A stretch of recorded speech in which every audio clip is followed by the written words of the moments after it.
बराच वेळ झालेला आहे. यानंतर मी आजच्या कार्यक्रमाचे आपले प्रमुख मार्गदर्शक खास विशेष औरंगाबादहून आलेले आदरणीय प्राध्यापक नितीन घोलप सर यांना विनंती की त्यांनी आपल्या सर्वांना संबोधित करावं. जोरदार टाळ्या वाजवा होत्या.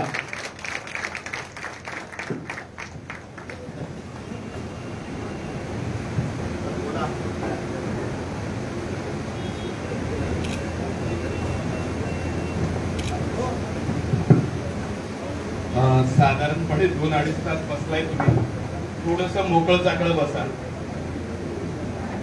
आदरणीय ताईंनी जसं सांगितलं ना की माईक आल्यावर थोडस होतं इकडे तिकडे, हरकत नाही.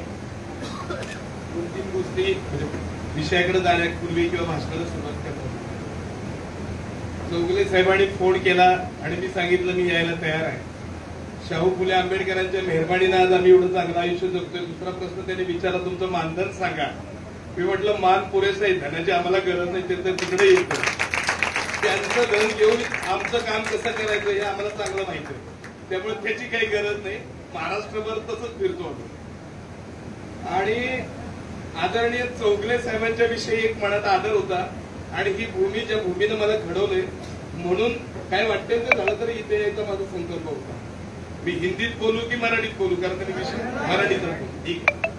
जगाला शांतीचा महान संदेश देणारे महाकारुणिक तथागत गौतम बुद्ध, 17व्या शतकात मराठ्यांच्या रक्तात स्वाभिमानाचे स्वरूप पेरणारे छत्रपती शिवाजी महाराज, माझी जनता जर प्राथमिक शिक्षणाने विभूषित झाली तर सर्व राज्य तिच्या स्वाधीनी करेन असा ज्वाज्वल विचार मांडणारे राजर्षी शाहू महाराज, ज्यांनी पुण्यातल्या कर्मठांच्या छताडावरती बसून तुमच्या आमच्यासाठी शिक्षणाची दारं खुली केली, ते क्रांतीबा ज्योतिबा फुले सावित्रीबाई फुले, ज्यांनी रशियाला जाऊन छत्रपती शिवाजी महाराज समजून सांगितले.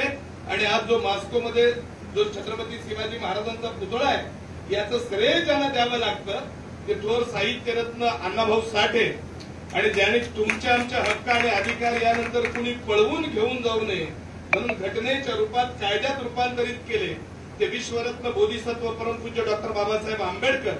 आणि ज्या ज्या महापुरुषांनी इथल्या बहुजन समाजासाठी त्यांच्या उद्धारासाठी आपले विचार दिले, आपलं आयुष्य दिलं, त्या सर्व महापुरुषांच्या विचारांना, महामातांच्या विचारांना पहिल्यांदा त्रिवार अभिवादन. या विचाराची धुरा आपल्या खांद्यावरती घेऊन चेंबूर सारख्या ठिकाणी ही क्रांतीची ज्वाला भडकवत ठेवायचं काम सातत्याने ज्यांनी केलं ते आमचे आदरणीय मित्र दीपकजी चौगुले साहेब, या विचार मंचावरती उपस्थित असणारे आदरणीय ऍडव्होकेट साहेब, आदरणीय मस्के साहेब, आमचे मामा नाव आढाव साहेब, आमच्या रेळेचे मामा आमचे आदरणीय आढाव साहेब, विचार मंचावर उपस्थित असणारे सर्व मान्यवर आणि विचार ऐकण्यासाठी आणि या कार्यक्रमासाठी उपस्थित असणारे सर्व बंधू आणि भगिनी मित्रांनो, कांशीरामजींच्या बाबतीत बोलावं काय असा प्रश्न पडतो आणि अवस्था मेणबत्ती सारखी होते. मेणबत्ती म्हणजे 2 थेंब टाकून जशी चिटकावी तसे पाय जमिनीला चिटकलेलं, डोकं विचारानं पेटलेलं आणि शरीर मात्र थिजलेलं, अशा अवस्थेत आज मी इथं उभा आहे.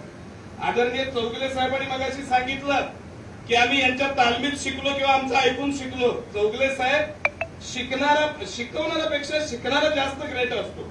आता तुम्ही म्हणाला असं कसं, त्याचं दुसरं कारण सांगतो. छत्रपती शिवाजी महाराजांना त्यांच्या आईने ज्या गोष्टी सांगितल्या होत्या, राजमाता जिजाऊने ज्या गोष्टी सांगितल्या होत्या, त्याच गोष्टी माझ्या आजीनं त्या गोदडीमध्ये झोपता झोपता थोपटून मलाही सांगितल्या होत्या. माझ्यावर काय परिणाम झाला, त्यांनी स्वराज्य निर्माण केलं. आणि म्हणून शिकणारा हा जास्त महत्वाचा असतो. आणखी 2-3 गोष्टी तुम्ही आज मला पहिल्यांदा ऐकत असाल तर थोडं पाणी तापणं काय हा प्रकार मला पहिल्यांदा तुम्हाला समजून सांगावा लागेल.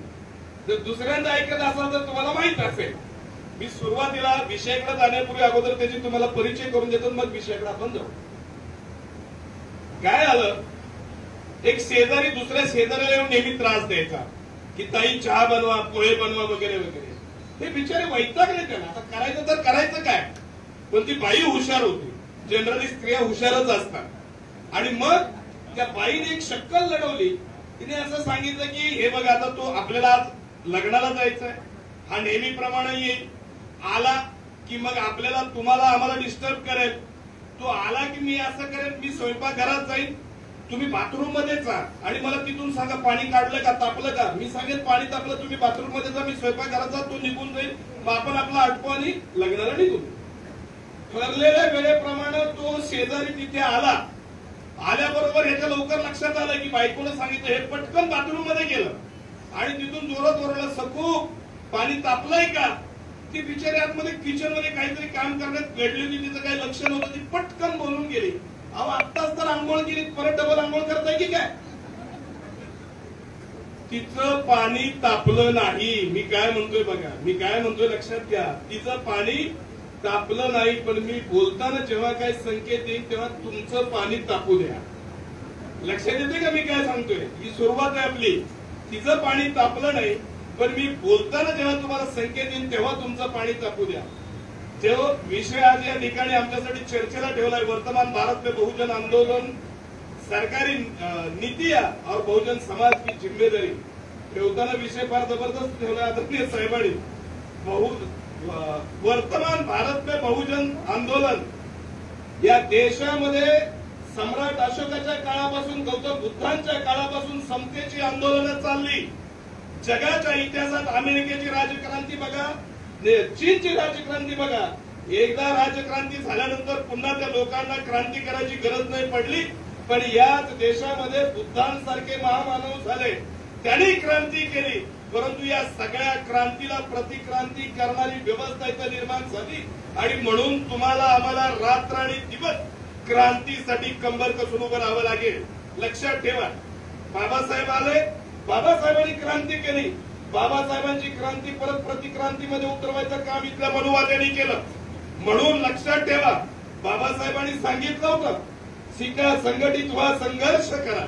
आमचं आंदोलन चालू राहिलं. काय सांगितलं बाबासाहेबांनी? शिका, संघटित व्हा, संघर्ष करा. आमची माणसं शिकली, संघटित झाली.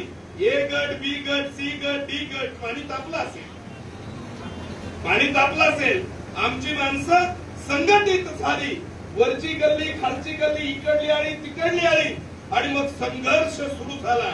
एकाच बाबासाहेबांच्या एकाच समाजामध्ये 4-4 जयंत्या, इकडे एक वक्ता, तिकडे लावणीचा कार्यक्रम.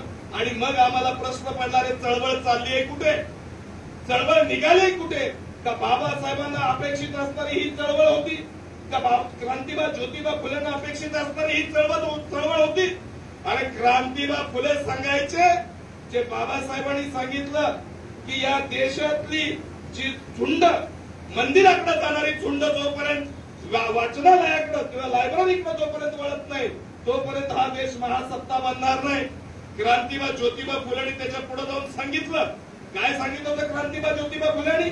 क्रांतीबा ज्योतिबा फुलेंनी सांगितलं होतं की ज्या घरात नाही पुस्तकाचं कपाट ते घर होईल भुई सपाट. आणि त्याच्या पुढे जाऊन सांगतात क्रांतीबा ज्योतिबा फुले की घरात पुस्तक पाहिजे. कशासाठी पुस्तक पाहिजे? ज्या घरात पुस्तक असतं तिथलं मस्तक सशक्त असतं. असं सशक्त मस्तक कुणाचं हस्तक नसतं आणि असं हस्तक नसलेलं मस्तक कुणासमोर मस्तक होत नसतं. म्हणून घरात पुस्तक पाहिजे. ज्या घरात पुस्तक नसतं तिथलं मस्तक नापीक असतं. असलं नापीक मस्तक कुणाचं तरी हस्तक असतं आणि असं कुणाचं तरी हस्तक असलेलं मस्तक नको तिथं जाऊन नतमस्तक होतं आणि मग मंत्र्याच्या खुर्चीवर बसतं. म्हणून घरात पुस्तक पाहिजे. पाणी तापलं, पाणी तापलं असेल तुमचं. आणि मग अरे एक पुस्तक काय क्रांती करू शकतं त्याचं दुसरं उदाहरण तुम्हाला सांगतो. कांशीरामजी नावाचा महामानव जेव्हा पुण्यामध्ये आला आणि पुण्यामध्ये रिसर्च सेंटर मध्ये क्लास 1 ऑफिसर म्हणून काम करत होता, दीनानाथ भंगी, त्याचं ओरिजिनल नाव वेगळं होतं.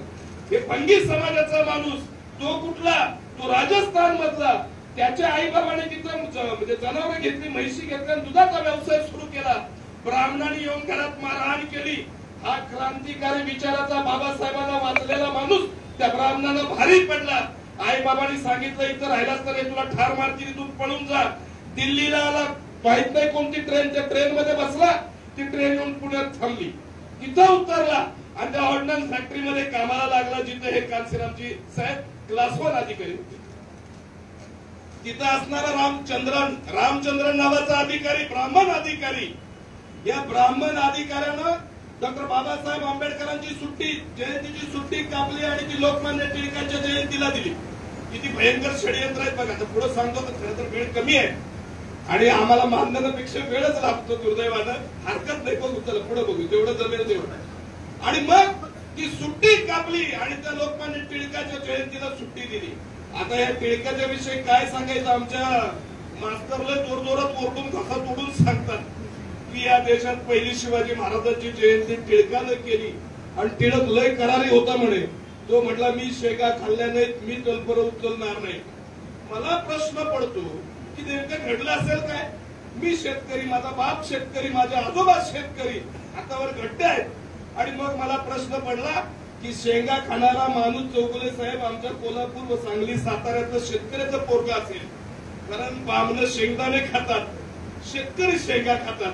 हे पोरग किसा भरून शेंगा घेऊन गेला असेल, शेंगदाणे खाल्ले असतील, हे टिळक त्याच्या तोंडात घुसू घुसू बघित असेल, टलपर काढून त्याच्या तोंडावर फेकून मारले असतील.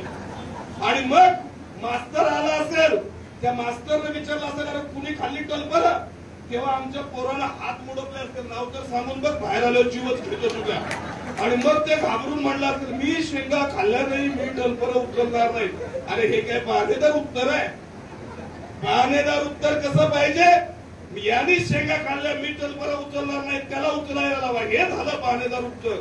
पण आम्हाला एवढं खोटून खोटून खोटून सांगितलं ना की ते 1000 वर्षापासून सांगितलेलं खोटंही खरं वाटायला लागलं. किती भयंकर बाब आहे बघा. आणि आम्ही खरं खोटून खोटून सांगायचा प्रयत्न करतोय, ते खोटं वाटायला लागतंय. त्यांच्यावर आमच्यावर शंका घेतात लोकांनी, बोलते नक्की खरं असेल का. आणि मग या टिळकाच्या जयंतीची म्हणजे बाबासाहेबांची सुट्टी कापून टिळकाच्या जयंतीला दिली, गौतम बुद्धांच्या जयंतीची सुट्टी कापली गेली. आणि ही सुट्टी कापल्यानंतर लिखित अर्ज आमच्या दिनानाथनं केला आणि सगळ्या अधिकाऱ्यांना सांगितलं जर का ही सुट्टी आम्हाला मिळाली नाही तर आम्ही स्ट्राईक करू. बाबासाहेबांचं नाव घेणाऱ्या औलादीचे, बाबासाहेबांच्या वंशामध्ये जन्माला आलेल्या औलादीने माघार घेतली. पण हा भंगी समाजाचा माणूस शेवटपर्यंत दटून राहिला. त्याने तिथं हरताळ केला.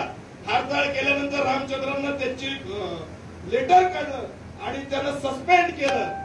सस्पेंड केल्यानंतर डी.के. खपारडे आणि खपारडे साहेबांनी हे दोघे जण कांशीरामजींना भेटायला गेले. पहिल्या दिवशी कांशीरामजींनी हाकलून दिलं, चलो बोले इधर खडा नाही राहिले का.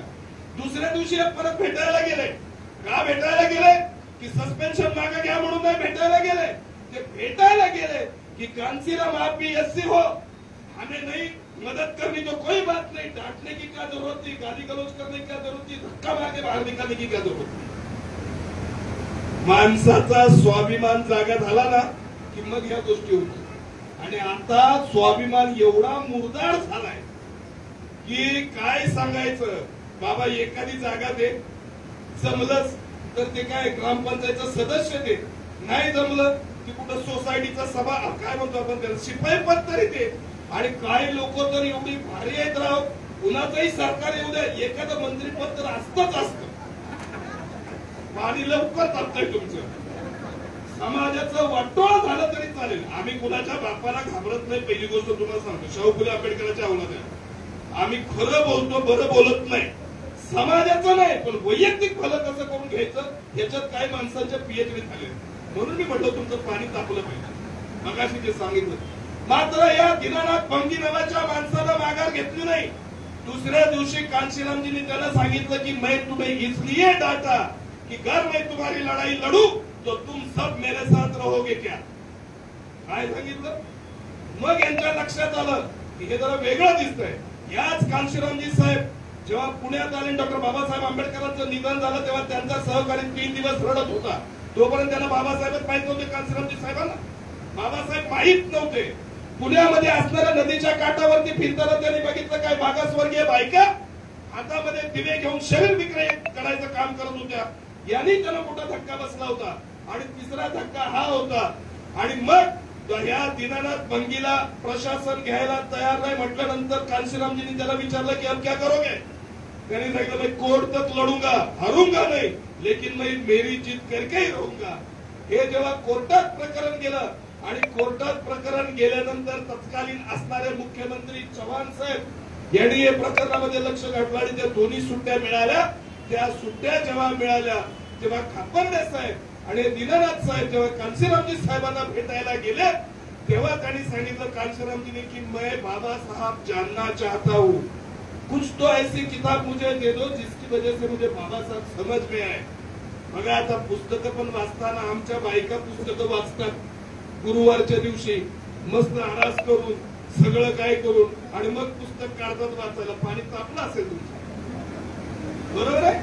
पुस्तकं कोणती वाचावीत याची पण अक्कल लागते रे बाबा. मुळात आमची माणसं वाचत नाही. वाचलं तर त्याला कळत नाही, कळलं तर ते इतरांना सांगितलं एवढं भयंकर कसं सांगायचं. आणि आमच्यासारखं सांगायला लागलं की समोरचं ऐकत नाही, घड्याळाकडे लक्ष देतं. 10 वाजले. किती भयंकर लग्न तोडाय बघा आपली, किती भयंकर आहे. आणि मग आणि त्याची पुस्तक कोणतं वाचावं याचं दुसरं छान उदाहरण तुम्हाला सांग. मला बोलायचं होतं परत 10:30 पर्यंत चालेल ना तुम्हाला? चालेल ना?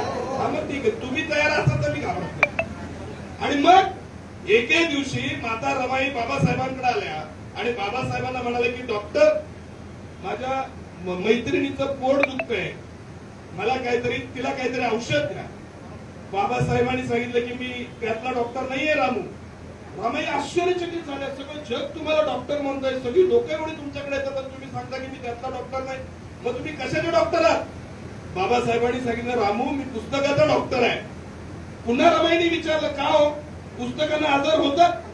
तेव्हा बाबासाहेब म्हणाले हो रामू पुस्तकांनाही आजार होतात. मग पुन्हा रमाईने विचारलं की मग डॉक्टर तुम्ही त्याच्यावर इलाज काय करता? तेव्हा बाबासाहेबांनी सांगितलं की या देशातल्या मनुस्मृतीला भयंकर कॅन्सर झाला होता, छूत अछूतचा. तिचा संपर्क दुसऱ्या पुस्तकाशी एवढे म्हणून मी तिला जाळून टाकलं.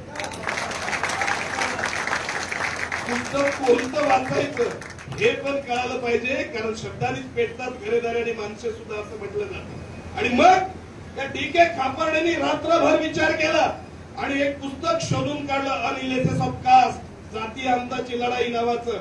आणि हे पुस्तक दिलं कांशीरामजी साहेबांना आणि सांगितलं साहेब हे वाचा. कांशीरामजी साहेब हे पुस्तक घेऊन घरी गेले. पहिल्यांदा वाचलं, परत वाचलं, परत वाचलं, परत वाचलं, रात्रभर व्हायचे. डॉक्टर बाबासाहेब आंबेडकर ये ऐसा अमृत है, कुत्तों को हजम नहीं होता, कुत्तों को हजम नहीं होता भाई, बहुत बुरी बला है ये. और जिनको हजम होता है वो खुद का क्या पूरी कायनात का सब भला करके निकल जाए. जगातला एकमेव महामानव आहे.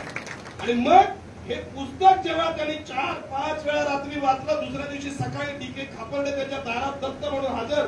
त्यांनी बघितलं कांशीरामजी साहेबांचे डोळे लालबुंद झालेले, पुस्तक हातात दिसतंय, कांशीरामजी साहेब अस्वस्थ आहेत. आणि मग त्यांनी विचारलं क्या हुआ साहेब? तो बोले कांशीरामजी साहेबांनी काढलेलं पहिलं उद्गार होतं मुझे मेरी जिंदगी का मकसद मिल गया. कशासाठी जगताय तुम्हाला तरी माहितीये? तुम्ही कशासाठी जगताय माहितीये? अरे गर्दी करून 2 अंडी घालून 2 पोरांना मोठं करणं हे तर पक्षी आणि प्राणी करतात रे. त्याच्यात वेगळं काय आहे सगळं? आणि त्यात आमच्या भगिनीचा काय बोलायचं विषयाला सोडून जावं लागतं चौगले साहेब कधी कधी. आता मी म्हणजे आता काय सांगू, चांगला लाखात पगार घेतो, माझी बायको लाखात पगार घेते, पण घरी गेलं की एकच असतं मी होते म्हणूनच राहिले. काय विषय आहे दुसरीचे? आता तुमचं काय मला नाही माहिती. घरी गेलं की तेच मी होते म्हणून राहिले. काय विषय आहे दुसरीची राहायची? हा बाबा काय घरात लक्ष देत नाही, रात्रंदिवस बाहेर बाबासाहेब करीत फिरतो. तर बाकीची लोक व्याख्यानाचे 10,000 घेतात, तो स्वतःची गाडी घेतो, स्वतःच पेट्रोल टाकतो आणि सगळ्या महाराष्ट्रावर उजळतो. मी होते म्हणूनच राहिले. मग मी तिला विचारतो का राजमाता जिजाऊन सारखे 2-2 महापुरुष तयार केलेस का? क्रांती ज्योती सावित्रीबाई फुले सारख्या 100 अनाथ बायकांची किंवा महिलांची आई झालीस? नेमकं केलंच काय? काय केलंस? आणि म्हणून या क्रांतीबा ज्योतिबा फुलेंनी सांगितलं होतं घरात पुस्तक पाहिजे. हे असं एक पुस्तक कांशीरामजी साहेबांच्या हातात पडलं आणि या एका पुस्तकानं या देशाची दिशा, राजकारणाची दिशा, समाजकारणाची दिशा बदलायचं काम कांशीरामजी साहेबांनी केलं. कुठे आहे आजची चळवळ? कुठे आहे आजचे आमचे नेते? आज आमचा समाज निद्रिस्त आहे. त्याचं कारण असं आहे की समाजाला वाटतं की त्यांचा नेता त्याच्या हक्काची लढाई लढतोय. काय वाटतं आम्हाला? आम्ही का निद्रिस्त आहोत? कारण आम्हाला माहिती आहे की आमचा नेता आमच्या हक्काची लढाई लढतोय. माझा प्रश्न आहे तुम्हाला, आज वर्तमान परिस्थितीमध्ये किती तुमचे नेते तुमच्या हक्काची लढाई लढतात? भले ते दलिताचे असू देत, वंचिताचे असू देत, आदिवासीताचे असू देत, किती लोक तुमच्या हितासाठी लढाई लढत आहेत? आणि जर असं नसेल तर मग पुन्हा बाबासाहेबांनी आम्हाला सांगितलं होतं अत्तदीप भव. काय सांगितलं होतं? अत्तदीप भव. पुन्हा स्वयंप्रकाशित व्हायची गरज तुम्हाला आम्हाला आहे. आता या नेत्याच्या बाबतीत काय सांगायचं चोगले साहेब, तुम्हाला एक उदाहरण सांगतो, लवकर कळेल. एका गावात एक माणूस होता आणि हा माणूस प्रेत कोण जर मेलं ना तर तिथं सुटापुटात अशी म्हणजे कपडे घालून बिचारा जायचं. लोक कंटाळले, यार हे एवढं दुःखाचं आहे आणि हे कोट बीट घालून येत आहे, हे काय प्रकार आहे. लोकांना वाटायचं हे लवकर जावं, हे गेलं की प्रथा बंद पडेल. ते मरायला टेकलं आणि मरता मरता त्यानं त्या पोराला बोलून घेतलं, हे बघ बाबा म्हणे, मी माझ्या उभ्या आयुष्यात काही चांगलं काम केलं नाही, पण तू असं काहीतरी कर की लोक म्हणतील ह्याचा बाप बरा होता. आता पोराला विचार पडला करायचं तर करायचं काय. खूप दिवस गेले मध्ये ते पोरगं बेचैन, बापाची इच्छा, शेवटची इच्छा, आणि अचानक गल्लीतला एक माणूस मेला. या पोरानं पण बापासारखी सुटापुटात कपडे घातले, त्या प्रेत यात्रेत सामील झाल्यावर लोक म्हणाले हे तर बापावर गेलं राव. पोराचं समाधान नाही झालं. त्याला काय अपेक्षित होतं, ह्याच्यापेक्षा बाप बरा. परत हे वाट बघित बसलं. त्या गावात आणायचे दुसऱ्या महिन्यात एक माणूस गेला. हे परत सुटापुटात त्या प्रेत यात्रेत गेलं. लोक म्हणाले बापावरच गेलं. थोडं पुढे गेलं आणि मग लोकांच्या लक्षात आलं हे तर तिला 10 पट पुढचं आहे. त्यानं बँड बाजा लावला होता पुढं. आणि मग लोक म्हणले अरे ह्याच्यापेक्षा ह्याचा बाप बरा होता रे. तिथं बँड बाजा तरी वाजवीत नव्हता प्रेत यात्रेत. या देशातल्या पुढाऱ्यांची अवस्था अशी झाली. मी खेड्यात राहणारा माणूस आहे. खेड्यात 2 कुत्री जेव्हा भुंकतात ना तेव्हा ती भुंकणारी कुत्री लढाई करायसाठी नसतात भुंकत. तुम्हाला त्यांचा आवाज दिसतो भुंकताना, पण कुत्र्याची परीक्षा करताना त्याची शेपटी बघायची. जर का शेपटी आत घालून ते जोरजोरात भुंकत असेल तर त्याचं भुंकणं शूरत्वाचं नाही, त्याचं भुंकणं पळायसाठीचं लक्षण आहे. आणि मग आता तुम्हीच ठरवा, तुमचे नेते त्यांच्या शेपट्या कुठाने भुंकतात कुठं हे मी तुमच्यावर सोडून देतो. वर्तमान काळातली चळवळीची अवस्था लिहिताना आमचा एक कवी लिहितो, बाबा तुझ्या विचाराची नाळ आम्ही तोडली, परिवर्तनाच्या रथाला गाढवा आम्ही तोडली.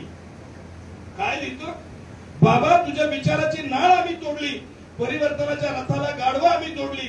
उधळली गाढवं त्यांनी रथाचे तुकडे केले 1000. ज्याच्या हातात सापडला जो तुकडा त्यांनी मांडला स्वतःच्या स्वार्थासाठी बाजार. आणि मग बारामतीच्या खुरड्यात बसून आमचं कोंबडं आरवते की निळी पहाड झाली पाहिजे. होईल का निळी पहाड? पाणी तापलं असेल तुमचं, जाणकार माणसांचं पाणी तर तापलं असेल. प्राध्यापक आहे मी, असं नाही बोलणार आणि रेफरन्स शिवाय तर बिलकुल बोलत नाही. होईल निळी पहाड. आणि म्हणून आजची जी परिस्थिती आहे एवढी भयंकर आहे. कधी कधी मला वाटतं चोगले साहेब, अरे एक जमाना असा होता की मेलेल्या जनावरांचा मांस आमचा कांबळ्या ओढायचा, आमचा घोलप ओढायचा, आमचा चौगुले ओढायचा आणि दुसऱ्या बाजूला कुत्रा ओढत होतं. आज त्याच घोलप, कांबळे, चौगुलेच्या अंगावर चांगली कपडे आली, राहायला गाडी आली, माडी आली. या सगळ्या गोष्टी या चळवळीने दिल्या. मात्र या चळवळीला बेमान व्हायचं काम आमच्याच माणसांनी केलं. आणि तो त्यांचा दोष नाही, तो आमचा दोष आहे. कारण आमच्यासारख्या शिकलेल्या माणसांनी सामान्य माणसांपर्यंत कधी ही चळवळ नेली नाही. का पारद्याच्या पालापर्यंत डॉक्टर बाबासाहेब आंबेडकरांची चळवळ गेली? का आदिवासींच्या वस्तीपर्यंत डॉक्टर बाबासाहेब आंबेडकरांची चळवळ गेली? का शेतात कष्टकरी करणाऱ्या माणसांच्या त्या शेती म्हणजे कष्टाला न्याय देण्यासाठी आमची चळवळ गेली? डॉक्टर बाबासाहेब आंबेडकर या देशातला पहिला महामानव ज्यांनी शेतकऱ्यांचा संप घडवला होता आणि मेळावा आयोजित केला होता कोकणामध्ये. तेव्हा बाबासाहेबांनी काढलेले उद्गार फार भयंकर होते. काय म्हटलं ते माहितीये बाबासाहेब? तेव्हा बाबासाहेब म्हटलं होते आमची खेडी म्हणजे अहंकाराची डबकी डबकी. माझी जमीन 50 एकर, नाही शिकलं पोरगं तर काय बिघडतंय, मी पाटील आहे गावचा. माझी जमीन 100 एकर, नाही शिकलं पोरगं तर काय बिघडतंय.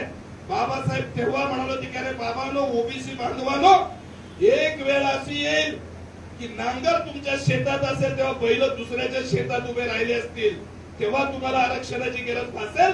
पण आरक्षण द्यायला तेव्हा बाबासाहेब नसेल, आंबेडकर नसेल. 50 वर्षानंतर ही अवस्था दिसते. चळवळ उभी झाली, पण त्या चळवळीचं यश काय काय झालं? फक्त महाराष्ट्रापुरता जर विचार करायचा म्हटलं तर जरांगेला बाजूला करून ओबीसी समाजाला मनुवाद्यांनी हाताशी धरलं आणि या महाराष्ट्रामध्ये राज्य आणलं. मी काय म्हणतोय लक्षात घ्या. मगाशी साहेबांनी सांगितलं, कांशीरामजी साहेब सांगायचे, किनके जोडे मारो चार, किस किस को? तराजू तलवार और तिलक, तराजू और तलवार. काय म्हणायचे?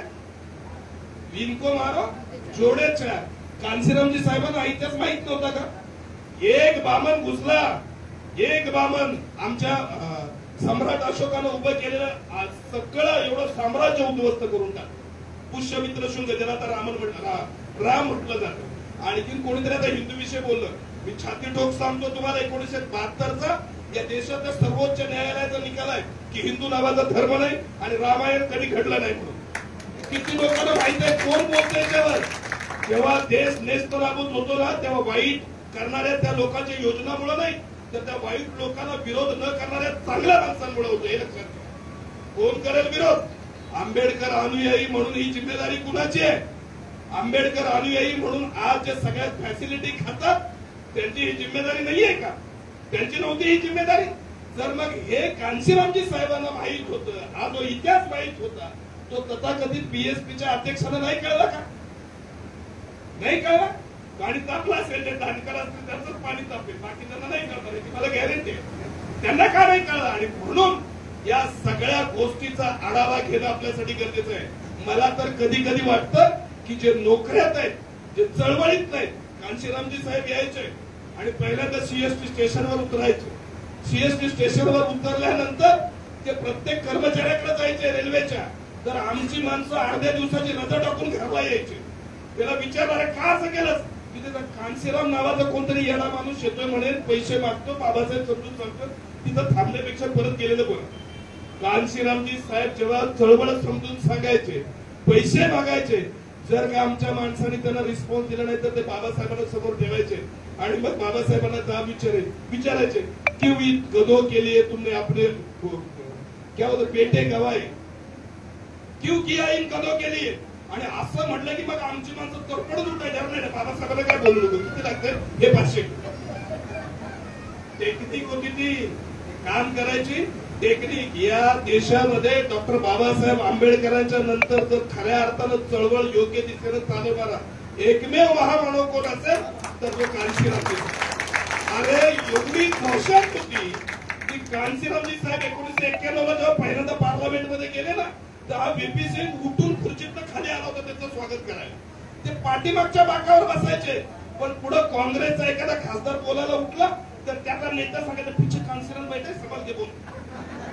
काय दहशत असेल त्या माणसाची, केवढी मोठी दहशत असेल, ते जोरात सांगायला पिछे कांशीरामजी बैठे. आणि त्या ती चळवळ कशी असावी ते नेहमी सांगायचे, एक वोट दो और एक नोट दो. लोक विचारायचे बाकी की तो नोट देते और तुम तो बोलते वोट भी दो और नोट भी दो.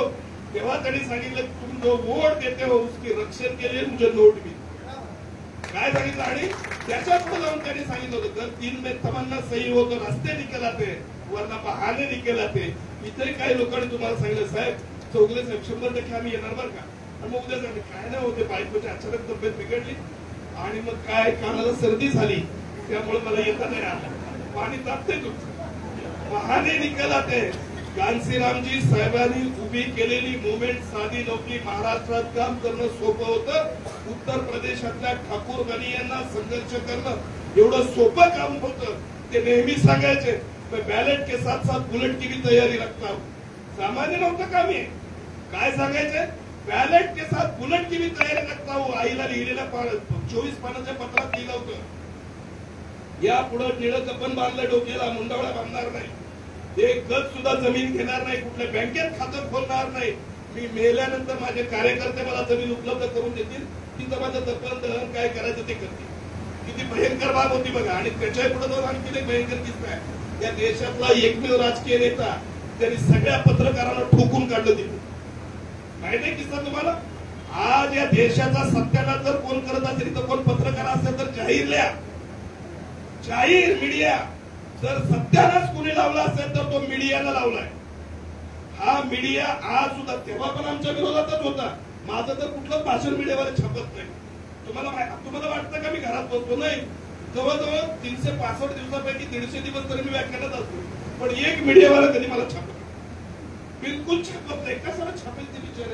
आणि आमची अपेक्षा नाही की त्यांनी छापावी. या देशातला चौथा लोकशाहीचा आधारस्तंभ म्हणून मीडियाकडे बघितलं होतं. देशातला लोकशाहीचा चौथा आधारस्तंभ. पण दुर्दैवानं मीडिया दलाल झाला. आमचे नामदेव ढसाळे भारती कवी होती, आता 2-3 कविता झाल्या ना. मला नामदेव ढसाळ्यांचीच कविता लय आवडते. कोणती माहिती आहे का तुम्हाला? आता ठेवलेलं हत्यार खोलायचं. आता ठेवलेलं हत्यार खोलायचं, माणसातलं जनावर सोलायचं. करायचं त्याला आतून बाहेरून शुद्ध आणि पेरायचं प्रत्येकाच्या मनात बुद्ध. आकार म्हणल्यावर तुमच्या डोक्यात वेगळं आला, तुमच्या आकार म्हणल्यावर जे पाणी तापलं होतं ना, तर ते हत्यार नव्हतं. बबन सर्वोदय सरांची कविता आहे ती, मी नामदेव ढसाळांच्या पुस्तकात वाचली होती, बरोबर, सर्वोदय साहेबांचीच कविता आहे. आणि मग जेव्हा कांशीरामजी साहेबांनी महाराष्ट्रामध्ये सुरुवात केली, तर महाराष्ट्रातल्या आमच्या लोकांनी सांगितलं, रे बाबासाहेब पळून प्यालो, ह्याला काय कळतंय, हा आला पंजाब मधून आम्हाला शिकवतोय. आमची माणसं लय भयंकर हो. दुसऱ्या माणसानं जर बाबासाहेब सांगायचं म्हटलं की हे त्याला काय कळतं, बाबासाहेब माझ्या ह्याला काय कळणार आहे, बाबासाहेब तर आमच्या महाराष्ट्रात पळून प्यालो बाबासाहेब काय सांगायचे. आणि मग इथं त्रास झाला म्हणून उत्तर प्रदेशात गेले, उत्तर प्रदेशामध्ये हे सगळं इम्प्लिमेंट केलं. डॉक्टर बाबासाहेब आंबेडकरांचं फुलपत्र नावाचा ग्रंथ आहे, पक्ष कसा तयार करायचा, निधी कसा तयार करायचा, काम कसं करायचं, सगळ्या गोष्टी इत्याभूत त्याच्यात दिलेल्या आहेत. त्या फक्त आणि फक्त आदरणीय कांशीरामजी साहेबांनी फॉलो केली. आणि त्याच्यातही ते नेहमी सांगायचे, मुझे न बिकने वाला समाज बनाना है. दिल्लीमध्ये त्यांनी पत्रकार परिषद बोलवली, 1985 ला पार्टी स्थापन केली, रात्र दिवस सायकलवर रॅली मार्च केले, सगळं केलं. एक बातमी कोण छापायला तयार नाही. दिल्लीत सगळ्या पत्रकारांना बोलवलं, असाच हॉल होता, एकच दरवाजा, तो दरवाजा बंद करायला सांगितला. आणि मग मुलाखत सुरू झाली. त्यांना माहित होतं हे पत्रकार बरोबर प्रश्न विचारणार नाही, आणि नेमका आज मी तो उल्लेख नाही करणार त्या प्रश्नाचा, चुकीचा प्रश्न एकाने विचारला, त्यावेळेला मैं इसका जवाब देना चाहता हूं लेकिन 2 मिनिट रुक जाओ. पाठीमागल्या दाराने निघून गेले आणि त्या सीपी बरोबर त्यांची मिटिंग होती, जो सीपी होता ना त्याच्या बरोबर, आणि पोरांना सांगितलं, एक भी पत्रकार अपने पैरों पे चलकर बाहर नहीं जाना चाहिए, मुझे बाकी कुछ पता नहीं. कुत्र्यासारखी मारली. कुत्र्याला मारणं माहितीये ना, म्हणजे कुत्रं केकाडत पुढे पळतं, मारणारा मागणं काठी घेऊन पडतो, तसे मारले. दुसऱ्या दिवशी देशातल्या सगळ्या इलेक्ट्रॉनिक मीडिया, त्याच्यानंतर प्रेस मीडिया, सगळ्या मीडियामध्ये बातमी, पीएसपी के सर्व कांशीराम जी ने किया पत्रकारों पर हमला, लोकशाही पे हमला, भयंकर बातम्या. लगेच त्यांच्या दारामध्ये राग ते बुरड्या घेऊन मुलाखत घ्यायला. एकच प्रतिक्रिया दिली या महामानवाने. काय प्रतिक्रिया दिली ती माहिती आहे का, 15 साल से इतने अच्छे काम कर रहा हूं, किसी ने एक लाइन नहीं छापी, साला एक बुरा काम क्या किया, मेरे को हीरो बना दिया. चळवळ चालवायची अक्कल कशी असायला पाहिजे त्यातही. आता हे वर्तमान चळवळीची जी अवस्था आहे आमची चळवळ गटातटात विभागलीच आहे.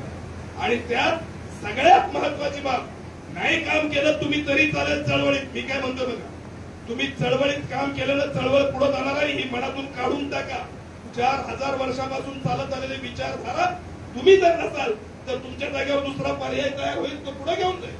परंतु बेमानी चळवळीशी करणारा एकही नेता चुकायला लागला. बाबासाहेबांच्या विरोधात निवडून आलेला खासदार विमानानं जाताना विमान संसदेतही पोहोचला नाही, विमान क्रॅश झालं आणि बोचक्यात बांधून परत आमच्या मराठवाड्यात पाठवलं होतं. त्याला बोचक्यात बांधून.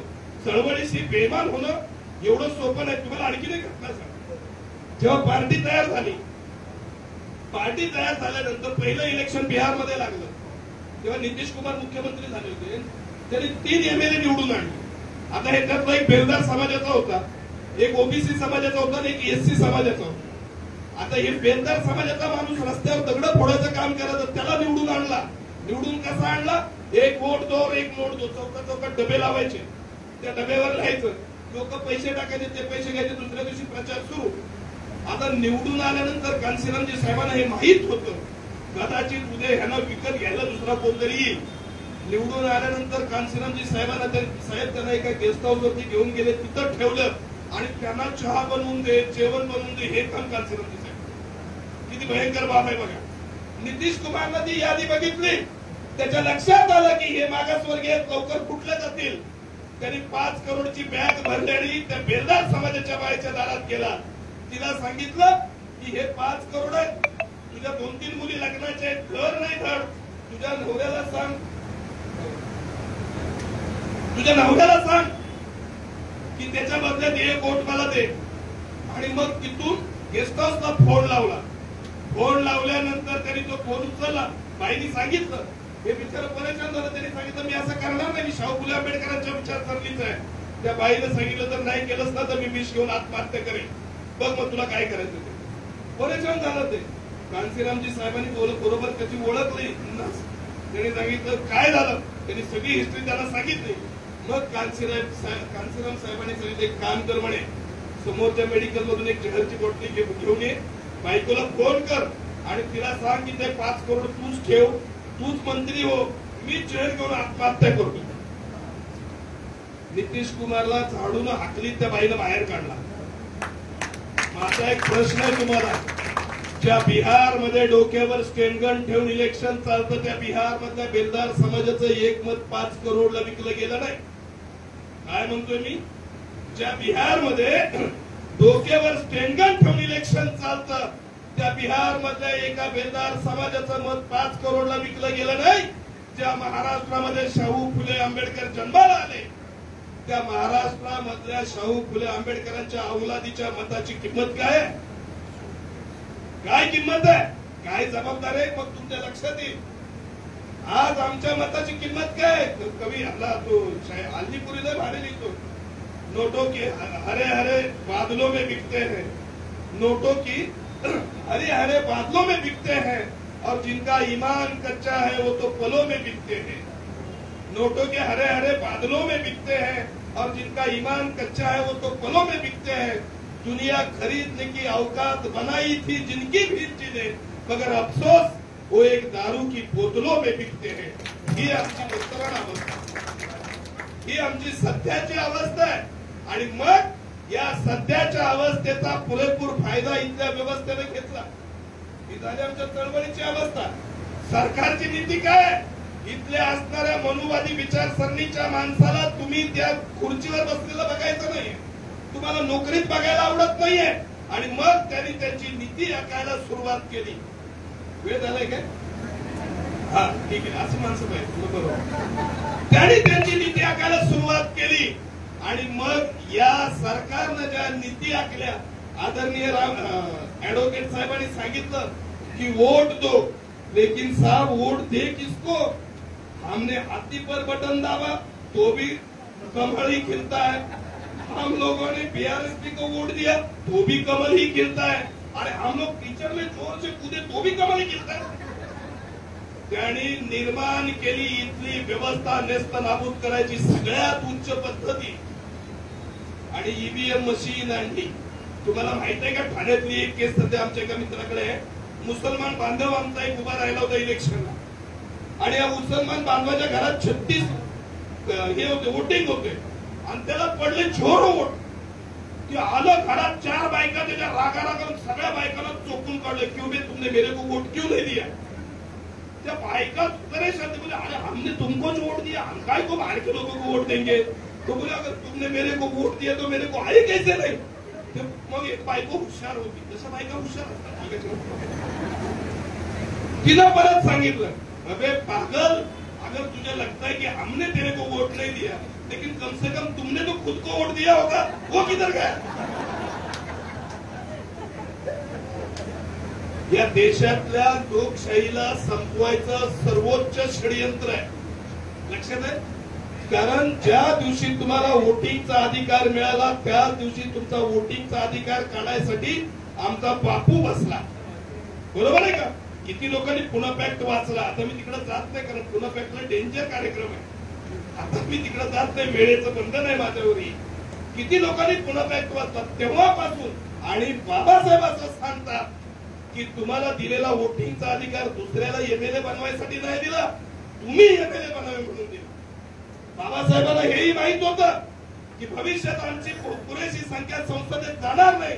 बाबासाहेबांनी त्याची व्यवस्था करून ठेवली आणि बाबासाहेबांनी तेव्हा सांगितलं होतं, काय सांगितलं होतं बाबासाहेबांनी. बाबासाहेबांनी सांगितलं की घर तुम संसद में अपनी ज्यादा भरती की आपण म्हणजे गर्दी करू शकत नसाल तर संसदेच्या बाहेर अशी गर्दी करा की आतमध्ये बसलेल्याच्या खुर्च्या हलल्या पाहिजे. आणि संदेश दिला होता, ठीक आहे आतमध्ये जर जाऊ शकत नसाल तर बाहेर अशी गर्दी करा की आतमधल्याच्या खुर्च्या हलतील. आणि मग ही गर्दी करायला आपल्याला एक व्हावं लागेल. गर्दी करायला काय व्हावं लागेल, एक व्हावं लागेल. आपली जिम्मेदारी. पण एक व्हावं म्हणजे काय. बाबासाहेबांनी जाता जाता आणखीन एक संदेश दिला होता. काय संदेश दिला होता माहितीये का. बहुसंख्य व्हा. काय संदेश दिला होता? बहुसंख्य व्हा. बघा, बहुसंख्य होणं म्हणजे 4-4 बायका करून म्हणजे संतती वाढवणं असा संदेश होता का? डॉक्टर बाबासाहेब आंबेडकरांना अपेक्षित होतं की माझ्या समाजाला खालच्या समाजाला जोडावं, ओबीसीला जोडावं. डॉक्टर बाबासाहेब आंबेडकर एके ठिकाणी असं म्हणतात, हे ओबीसी के लोगो, हे एससी के लोगो, अगर तुम ओबीसी के साथ जुड़ते हो तो ये मुख्यमंत्री तुम्हारी जूतों की लेस खोलने में धन्यता मानेगा. काय सांगितलं होतं? हे एससी के लोगो, अगर तुम ओबीसी के साथ जुड़ते हो तो ये मुख्यमंत्री तुम्हारी जूतों की लेस खोलने में धन्यता मानेगा.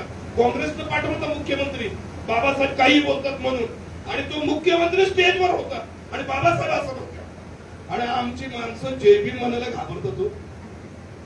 ऑफिस मध्ये गेलं एखाद्याला, आपला माणूस म्हटलं आम्ही कडक जेबी म्हणतो, जेबी तिकडं आधी त्याच्यापेक्षा एक भयंकर किस्सा सांगू. 8 दिवसापूर्वी गेलो एखाद्या घरात, साहेब कडक जेबी केला. आले चर्चा आमच्या चळवळीच्या सुरू. तो म्हणजे असं वाटलं की तेलात टाकलेल्या तव्यात त्यांना तडपडत होता, तडपडतो इकडे इकडे इकडे, चला बाहेर चला म्हणजे नाश्ता करू. अरे म्हटलं मी जेवण आलो. नाही जेव, मी रात्री जेवत नाही. चला बाहेर कर. बाहेर घेऊन आला आणि मग सांगायला काय राव, भाकरी बंद करता का माझी? एवढं झालं की तुम्हाला माहित नाही का आमच्या घरचे पाणी नाही टाकलं, आमच्या घरचे जानवर आहेत ना, आमच्या घरचे माझं इंटरकास्ट आहे ना. तुझ्या समोर तुम्ही मला जर असं सांगायला लागलं तर काय अवस्था होईल माझी? काय समस्या आहेत आमच्या समाजात. आदरणीय साहेबांचं उदाहरण लय भारी बघायची, मी टिपून घेतलं होतं इथं, इंटरकास्ट मॅरेज केलं. बाबांनो काय सांगावं तुम्हाला, शाहू महाराजांनी आपली मुलगी धनगर समाजातल्या माणसाला दिली. लोकांनी विचारलं, राजे हे काय करताय? तेव्हा त्यांनी सांगितलं की या देशावर एक छत्री अंमल करणारा सम्राट अशोक धनगर होता, त्या धनगर वंशाशी मी माझा संबंध जोडतो. किती ओबीसीना माहित आहे, किती ओबीसीना माहित आहे. आणि अहिल्यादेवी होळकरनी तर चक्क आपली पोरगी पारध्याच्या पोराला दिली. त्या पारध्याच्या तळावर कधीतरी त्या उलटी करायला येईल एवढा घाण मास येतो, त्याला दिली. किती भयंकर मोठी बाब होती. जाती अंताची लढाई उगत नाही. मगाशी जसं साहेबांनी सांगितलं, साहेब मी बीएसपीचा जिल्हा उपाध्यक्ष होतो, कांशीरामजी साहेबांबरोबर मी पण काम केलंय. शेवटची माझी आणि कांशीरामजी साहेबांची झालेली भेट 2002 ला वाटेगावला अण्णाभाऊ साठेंच्या त्या नातेवाईकांना घर बांधून दिलं होतं, आणि ते घर बांधल्यानंतर त्याचं लोकार्पण सोहळ्याला कांशीरामजी साहेब आले होते शेवट होते. आणि वाटेगावच्या असणाऱ्या तिथल्या एका धाब्यावर बसून आमची चर्चा झाली होती. त्यांचं जेवण पण आमच्याकडेच होतं. आणि तेव्हा तुमचे थोरात साहेब होते पुण्याचे, ते सगळं ते बघत होते. ते जेवताना 70 वर्षाच्या कांशीरामजी साहेबांनी मला म्हणजे आम्हाला सांगितलं होतं की तू मुझे 100 MLA दे दो, मैं तुम्हें मुख्यमंत्री देता महाराष्ट्र. आणि एवढं नाही सांगितलं, 70 वर्षाचे कांशीरामजी साहेब.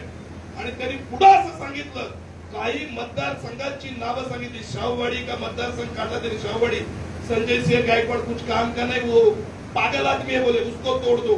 म्हणजे महाराष्ट्रातले मतदारसंघ 100 सांगितले की इथं पागल माणसं आहेत म्हणे, याला तोडा. आणि तर 100 MLA मला द्या, मी तुम्हाला मुख्यमंत्री पद देतो. हे कितव्या वर्षी? 70व्या वर्षी देशभर फिरणाऱ्या माणसाला. आणि आमचा एक माणूस 3 दिवस काम करतो, 3 दिवस पुण्याचा आरामाला जातो. तुम्हाला माहित नाही, मलाही माहित नाही, तसं करत आली नाही. नंतर मला फोन करून विचार, मग मी सांगतो का. तर तो सांगतो की आता 3 दिवस काम करून थकलं तर 3 दिवस पुण्यात जायला पाहिजे. फार विचित्र. आणि बाबासाहेबांना तर उभ्या आयुष्यात घालाने शहीद मानले नव्हती. आता तर असं पेव फुटलंय की विचारू. फार विचित्र अवस्था या सगळ्या गोष्टीची. म्हणून कांशीरामजी साहेबांनी म्हणजे तेव्हा जी मुवमेंट उभी केली, म्हणजे ती शेवटची भेट होती. अरे तो माणूस असा होता की प्रेताच्या अंगावर टाकलेली जी कोट असायचे ना, कोट, ते कोट अंगावर घालून यायचं. कधी नवीन कपडा नाही शिवलाय माणसा. चोर बाजारामधून एक शर्ट असायचं, सरांनी जसं सांगितलं, हाफ शर्ट, खाली पॅन्ट, झालं काम सुरू. आणि रात्रंदिवस अहोरात्र म्हणजे पूर्ण आयुष्य 24 तास म्हणजे पायात भिंगरी बांधून सगळ्या देशभर भ्रमंती करत. कांशीरामजी साहेबांच्यावर आणखीन एक मोठा धक्का ठेवला जातो. जाता जाता तो सांगतो, म्हणजे चळवळीची दिशा पण तुम्हाला कळेल. आमच्याकडची माणसं युती करतात, साहेब युती कशी युती? त्यांचा एकच आमदार. बघा आता पाणी लवकर जाते तुमचं. त्यांचा आमदार एकच, आणि मग हे पक्षाशी युती करतात, थेट त्या पक्षाशी, ज्या पक्षाचं सरकार त्याच्याशी युती. यांचा आमदार एकच, थेट मंत्री. बरोबर आहे. कांशीरामजी साहेब सांगतात युती कुणामध्ये होते, युती तुल्यबळ दोन पक्षामध्ये होते. एक काळी पैलवान आणि एक 150 किलोचा पैलवान, त्यांची कुस्ती होऊ शकते का? होऊ शकते. एका पत्रकाराने विचारलं, मिस्टर कांशीराम तुम इतनी बहुजनों की बात करते हो तो बीजेपी के साथ गठबंधन क्यों किया? काय विचारलं? बीजेपी बरोबर गठबंधन, कारण पहिलं गठबंधन 6 महिन्यासाठी बीजेपी बरोबर केलं. 7 महिने म्हणे आम्ही मुख्यमंत्री ठेवतो, पुढची 4.5 वर्ष तुम्ही खा. बामनं लय हुशार, त्यांना वाटलं आता काय खाऊन खाणार आहे 6 महिन्यात, पुढचे 4.5 वर्ष आपलेच आहे. कांशीरामजी साहेबांनी 43 मंत्रीपद एकट्या मायावतीकडे ठेवली. किती? 43 मंत्रीपद. काय आणि मग काम एवढं छान केलं की जेव्हा तिथं आता जे हे उभे केले, काय म्हणतो आपण, कॅरिडॉर उभे केले, त्याच्या उद्घाटनाला आम्ही गेलो होतो. तर तिथं काही पोलीस आमच्या भगिनी होते, मुली, तर त्यांच्या तोंडावरची माशी उठणार नाही अशा मुली पोलीस होते, हातात ते बंदूक बिंदूक घेऊन. मग आमच्याकडे एक जण होते, सहज त्यांनी विचारलं तुमको पोलीस किसने बनाय? ती पोरगी ताडकन उभा राहिली आणि तिनं काय सांगितलं, बाबा साहब के संविधान ने और कांशीराम जी साहब की मेहरबानी से मैं पुलिस बनी, जिसके बाद की मेहरबानी. आज स्वाभिमान जागृत करायचं काम कांशीरामजी साहेबांनी केलं. चळवळीत आज स्वाभिमान जागृत करायचं काम कांशीरामजी साहेबांनी केलं. आणि मग त्याच्याही पुढे जाऊन इथल्या एका विद्यापीठाला नाव द्या म्हणून आमच्या माणसाला डोकी तोडावी लागली, आमच्या माणसाची डोकी फोडावी लागली. कलाबाई नावाच्या आमच्या बाईनं 2 वर्षाची पोरगी पोलिसांच्या गाडीसमोर फेकून दिली. गंगाधरजी गाडे साहेबांना तुरुंगवास भोगावा लागला. कांशीरामजी साहब बोले मैं ऐसा नहीं करूंगा, मागणे वाला नाही देणे वाला समाज बनाना. 2 युनिव्हर्सिट्या उभ्या केल्या आणि जो कोल्हापूरला कार्यक्रम झाला होता, 4 युनिव्हर्सिट्या कोल्हापूरला तो कार्यक्रम झाला.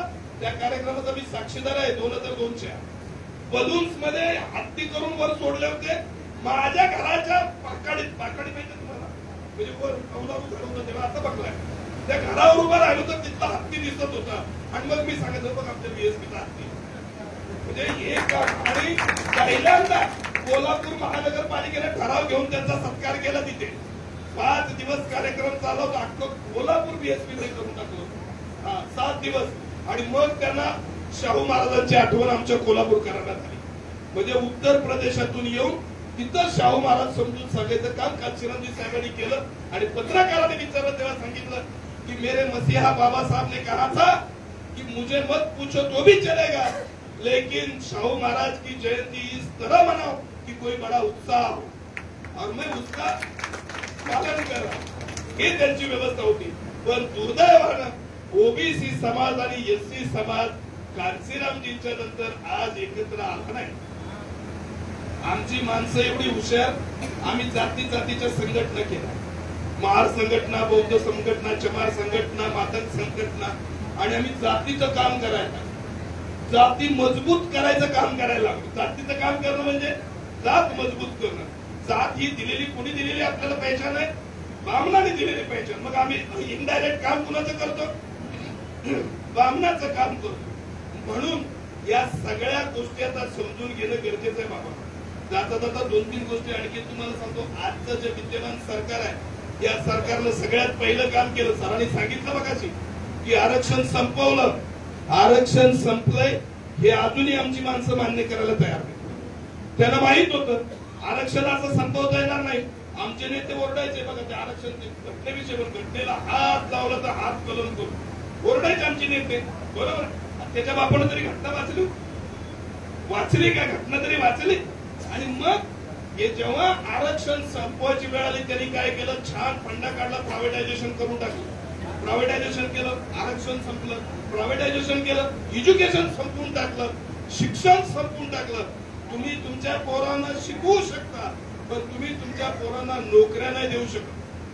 तुम्ही तुमच्या पोरांना नोकऱ्या नाही देऊ शकत. आज पुन्हा हिंदुत्ववादाची लाट आणि राष्ट्र हिंदुत्ववादी करण्याकडे कल जोरात चुकला आणि त्याची असणारी किंवा मानसिकता तयार करायचं काम या व्यवस्थेने केलं. कॉन्स्टिट्यूशन संपवून टाकलं, सगळं कॉन्स्टिट्यूशन संपवून टाकलं. उद्या तुमच्या हातात थाळी द्यायसाठी तिथली व्यवस्था अतिशय जागरूक आहे आणि आमचा माणूस झोपले. लक्षात येते मी काय म्हणतो. आणि त्यातही तुम्ही जर फेसबुक, व्हॉट्सअप उघडून बघितलं तर एवढा कट्टरतावाद आहे. हिंदू मुस्लिम त्याच्याशिवाय भानगड नाही. काल परवा एका आमच्या कोल्हापूरच्या इतिहासकाराला काय कोरटकर नावाच्या माणसानं धमकी दिली. आता धमकी दिल्यावर संरक्षण कुणाला द्यायला पाहिजे? ते इतिहासकाराला द्यायला पाहिजे. संरक्षण कोरटकर. किती भयंकर बाब आहे. धमकी कुणी दिली? कोरटकरनं. संरक्षण कुणाला दिले? कोरटकरला. त्याच्या पुढे जाऊन आणखीन आहे कोर्टानं सांगितलं की कोरटकरनं रोज कोर्टात यायची गरज नाही. न्यायपालिका, त्याच्यानंतर मीडिया, त्याच्यानंतर संसद, हे सगळे तुमच्या विरोधात आहे. घटना तुमच्या समर्थनात आहे, पण घटना चालवणारे सगळे तुमच्या विरोधात आहेत. त्याच्या पुढे आता जो जातीवाद पेरायचं काम झालं, एक उदाहरण सांगतो तुम्हाला लवकर कळेल. बोलू ना. एकदा झालं काय, एक मोठ्या कावळ्याकडे छोटा कावळा गेला. पिल्लू कावळा असतो छोटा पिल्लू. तो पिल्लू कावळा गेला आणि त्याला सांगितलं मोठ्या कावळ्याला की मला माणसाचं मांस खायचं आहे. आता मोठा कावळा परेशान झाला आणि आता माणसाचं मांस कुठून आणून द्यायचं? तर विचारतेने सांगितलंय बाळा, ही हट्ट चांगला नाही, दुसरं काहीतरी हट्ट धर. आपल्याकडे पण असतात ना हट्ट धरणारे, मला या पक्षात त्या पक्षात जायचं. मग आपण जाऊ बाळा तिकडे नको जाऊ, तिकडे जाणवं झाले, तिकडे दुसरं काय करणार, 2 घेटर खातील, परत आमच्याकडे येशील, पाणी तापतंय तुमचं. तर त्याने सांगितलं की बाळा असं हट्ट नको धरू. ते बाळ काय ऐकायला तयार नाही. आणि मग मोठा कावळा चिंतेत पडला की त्याला माणसाचं मन फुकून द्यायचं, थोडं लक्ष देऊ नये का मग तुमच्या लक्ष देईल. आणि मग या मोठ्या कावळ्यानं एक युक्ती काढली. एके दिवशी हा मोठा कावळा एक मांसाचा तुकडा घेऊन आला आणि त्याने सांगितलं छोट्या कावळ्याला हा मांसाचा तुकडा तोंडात पकड. तरी तो तोंडात पकडला. त्याचा भयंकर वास येत होता. मोठ्या कावळ्यानं छोट्या कावळ्याने विचारलं, बाबा हे माणसाचं मांस एवढं भयंकर असतं का? ते म्हणे हे माणसाचं मांस नाही, तू फक्त मी जसं सांगतो तसं कर. त्याने चोचीत पकडला. हा परत गेला. त्याने दुसरा एक मांसाचा तुकडा घेऊन आला आणि त्या छोट्या कावळ्याला सांगितलं एक काम कर म्हणे, हा मी तुला दिलेला मांसाचा तुकडा तू एका मशिदीत टाक. माझ्या जवळचा मांसाचा तुकडा मी एका मंदिरात टाकतो आणि उद्यापासून बघ रस्त्यावर 8 दिवस पुरेल एवढं माणसाचं मांस तुला खायला मिळेल. आणि तापते का मी काय म्हणतो? हे कावळे ना त्यांना हिंदूशी देणं घेणं ना मुस्लिमांशी देणं घेणं. हे कावळे अशा पद्धतीनं माणसाचं मांस खायला घालायचं काम करतात आणि आमची तरुण पिढी त्याला बळी पडते. 100% बळी पडते. माझं तर आता सरळ म्हणणं आहे की आपली सगळ्यात मोठी जबाबदारी, पहिली जबाबदारी, 2-3 मिनिटात संपवतो मी, तात्पर्य झालं. पहिली जबाबदारी नंबर 1 महिलांसाठी आणि शिकलेल्या बांधवांसाठी. बाबा रे, तुम्ही तुमच्या कोशातून बाहेर या. तुम्हाला नोकरी आहे, सुरक्षितता वाटते, म्हणून तुम्ही मस्त जगताय, इकडं तिकडं बघत नाहीये. बाबासाहेबांनी सांगितलं होतं नोकरी म्हणजे समाज परिवर्तनाचं साधन म्हणून तुम्हाला नोकरी आहे. कशासाठी? समाज परिवर्तनाचं साधन. पण आमच्या माणसानं काय केलं? त्याआधी बाबासाहेबांना हे माहित होतं की बाबा हे जर उद्या म्हणजे नोकरी लागलं आणि ह्याला वेळ नाही मिळाला तर काय करेल, म्हणून शनिवार रविवारच्या 2 दिवसाच्या सुट्ट्या बाबासाहेबांनी दिल्या. आमचे नारायण लोखंडे, नारायण मेघाजी लोखंडे, त्यांनी स्ट्राईक केला. बाबासाहेबांनी कोर्टात ते सगळं लढलं आणि 2 दिवसाच्या सुट्ट्या दिल्या. आमच्या माणसालाच माहित नाही की बाबासाहेबांनी सुट्ट्या दिल्या. आणि का सुट्ट्या दिल्या माहितीये तुम्हाला? सुट्ट्या दिल्या की हे शिकलेलं नोकरी करणारं कधीतरी त्याच्या समाजात जावं, बाकीच्यांच्याशी बोलावं, त्यांना ह्या सगळ्या गोष्टी समजून सांगाव्या आणि त्यानं त्याच्याबरोबर त्याला लिप्त करावं. पण आमच्या 2 जमाती तयार झाल्या. एक सुशिक्षित जमात आणि एक अशिक्षित जमात. सुशिक्षित जमात अशिक्षितांकडे जायला तयार. मी काय म्हणतो लक्षात येते का? सगळ्यात मोठी लंगडे तोड का झाली? आपली पहिली जबाबदारी आहे, मीडिया तुमची गोष्ट बोलणार नाही, बरोबर आहे, शासन तुमची गोष्ट बोलणार नाही. मग पहिली जिम्मेदारी आपली आहे की बाकीच्या लोकांना समजून सांगणं ही आमची जिम्मेदारी आहे. आदरणीय ताईंचा मला अभिमान वाटतो. जेव्हानी त्यांनी निचावर करावी, कशावर? चळवळीवर. एवढा उदात्त हेतू ज्यांनी निर्माण केल्याशिवाय त्यांनी बोलून टाकावं, खरं तर सार्थ अभिमान वाटाव्याची गोष्ट आहे. आणि म्हणून पहिली गोष्ट आपल्याला काय करावं लागेल, जेवढे शक्य आहे तेवढ्या ओबीसीच्या माणसानं शहाणं करावं लागेल. बाबासाहेबांचा निळा झेंडा खांद्यावर घेतला तर ABCD सगळे गट आपले एकत्र येतील. पण आज खरी गरज जर कुणाची असेल, ओबीसीच्या बांधवांना आपल्या बरोबर घ्यायची. काल परवा आमच्या बीडमध्ये घटना घडली. धनगर समाजाचा माणूस रामनवमीसाठी साहेब मंदिरात गेलो होतो. नाही काय झालं होतं? महाशिवरात्री. महाशिवरात्रीसाठी गेलो होतो मंदिरात, कुत्र्यागत मारलं 2-2 इंच मांस जळेल एवढे आतमध्ये टाके दिले आणि मग आमच्याकडचे कार्यकर्ते आले म्हणे चला ना आपण त्याला भेटायला जाऊ. मी म्हटलं त्याला 2 अजून मारा जोडे. केलं तसंच कशाला आज गरज काय ओबीसीला आपल्या बरोबर घ्यायची गरज आहे सगळ्यात मोठी गरज. आणि त्यात ही ओबीसीचं लय मोठं दुःख नाही तर माझे मराठा बांधव असतील तर बाबा रे छत्रपती शिवाजी महाराजांचा राज्याभिषेक शूद्र म्हणून बावंडांनी नाकारला. जर शिवाजी महाराज शूद्र तर तू कोण. मग एका शूद्रानं दुसऱ्या शूद्राबरोबर कशाला भांडायचं. 2 माणसं गटारात पडली होती त्याची चर्चा चालली होती. तू कमरे एवढ्या गटारात म्हणतो त्याला लय घाण आहे. मी बघ कसा गुडघे एवढ्या गटारात आहे काय प्रॉब्लेम नाही. दोघं गटारातच आहात ना. आहात कुठे. आज तरी शहाणे व्हा. आज तरी एक व्हा. भावाला भाऊ ओळखा आणि बाबानं त्याच्या पुढे जाऊन आता लय मोठा बॉम्ब फोडला असता जाऊ दे काय हरकत नाही. म्हणून या ओबीसीला पहिल्यांदा आपल्या बरोबर जवळ घ्यायला पाहिजे. आपल्या बरोबर घ्यायला पाहिजे पहिली गोष्ट. नंबर 2 दुसरी सगळ्यात मोठी जबाबदारी नाचणारी पिढी बंद करून वाचणारी पिढी तयार करावी लागेल. आमची चळवळ 2 दिवशी नाही उफाळून येते. 14 एप्रिल अरे विचारूच नका. आमचा एक कवी लय भारी कविता लिहितो बरं का साहेब.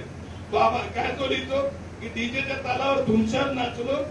डीजेच्या तालावर धुमशान नाचलो बाबांच्या फोटो समोर बसलो आणि मग नाही डीजेच्या तालावर धुमशान नाचलो मनात हसलो बाबांच्या फोटो समोर बसलो आणि म्हटलं बाबा कशी वाटली जयंती. बाबा स्तब्ध मी निस्तब्ध.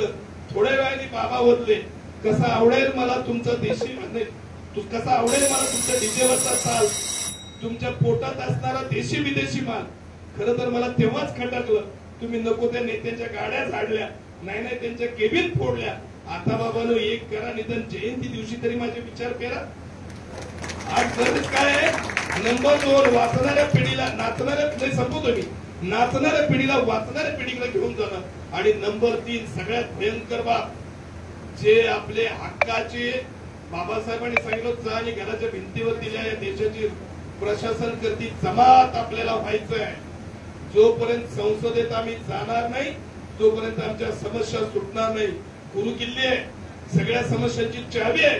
ती चावी हातात घ्यायची असेल तर यावेळी आम्ही प्रोग्राम आखला होता. जिथं ईव्हीएम दिसेल तिथं फोडायची आणि निषेध करून उभा राहायचं. आता करावं लागेल नाहीला नाही करा. म्हणून हे कोश फाडून टाका तोडून टाका. मी सरकारी कर्मचारी आहे.